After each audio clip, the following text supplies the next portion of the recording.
പ്രാർത്ഥിക്കാം. അനുദിനവും ഞങ്ങളെ പരിപാലിച്ചു വരുന്നവനായ ജീവന്റെ ഉടയവനായ നല്ല ദൈവമേ, ഞങ്ങളുടെ ഇന്ന് വരെയുള്ള ജീവിത നാളുകളിൽ അവിടെ നിന്ന് നൽകിയ എല്ലാ നന്മകൾക്കുമായി ഞങ്ങൾ നിനക്ക് നന്ദി പറയുന്നു. നീ നൽകുന്നതല്ലാതെ ഒരു നന്മയും ഞങ്ങളുടെ ജീവിതത്തിലില്ല. യഹോവ സ്വർഗത്തിൽ നിന്ന് നോക്കുന്നു, മനുഷ്യപുത്രന്മാരൊക്കെയും കാണുന്നു. അവൻ അവരുടെ ഹൃദയവിചാരങ്ങളെ ശോധന ചെയ്തറിഞ്ഞിരിക്കുന്നു എന്ന് പറയുമ്പോൾ ഞങ്ങളുടെ ആവശ്യങ്ങളും ഞങ്ങളുടെ ആഗ്രഹങ്ങളും പ്രാർത്ഥനകളും അങ്ങ് അവിടെ നിറഞ്ഞിരിക്കുന്നതിനായി സ്തോത്രം. ദൈവമേ, ദൈനംദിന ജീവിതത്തിന് ആവശ്യമായ നന്മകളെ നീ ഞങ്ങൾക്ക് നൽകണമേ എന്ന് പ്രാർത്ഥിക്കുന്നു. ഞങ്ങൾ ചോദിക്കാതെ തന്നെ ഞങ്ങൾക്ക് ആവശ്യമായ നന്മകൾ അവിടെ നിന്ന് നൽകുന്നുണ്ട്.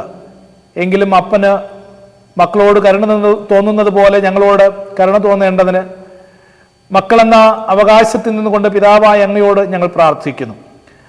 ഞങ്ങളുടെ ജീവിതങ്ങൾക്ക് ആവശ്യമായ സാമ്പത്തിക മുഖാന്തരങ്ങൾ, ഞങ്ങളുടെ ശാരീരിക ആരോഗ്യം നിലനിർത്തേണ്ടുന്നതിന് ആവശ്യമായ ഭൗതിക നന്മകൾ, വിദ്യാഭ്യാസ നന്മകൾ, ജോലി സാഹചര്യങ്ങളൊക്കെ അങ്ങ് അവിടെ നിന്ന് അനുഗ്രഹിച്ച് ആശീർവദിച്ച് നൽകണമേ. യേശു മുഖാന്തരം പ്രാർത്ഥിക്കുമ്പോൾ കൃപയായി കേൾക്കേണ്ട നല്ല ദൈവമേ, ആമേൻ.